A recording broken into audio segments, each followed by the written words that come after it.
เอาบริการจะขอฝากเป็นผู้งานเสียงเพลงเด้อปิดจากบ้านสามสานนะบ่ลืมห้วยลาพ่อแม่พี่น้องนะจากใจทั้งข้าพเจ้าเองนี่เป็นผู้แต่งและก็ผู้ห้องนี่นะ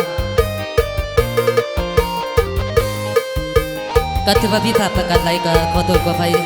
นะ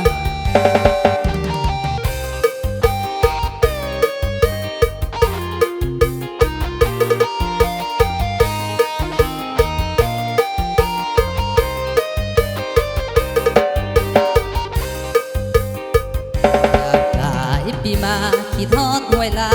ทินทานบ้านเก่าคิดทอดพ่อแม่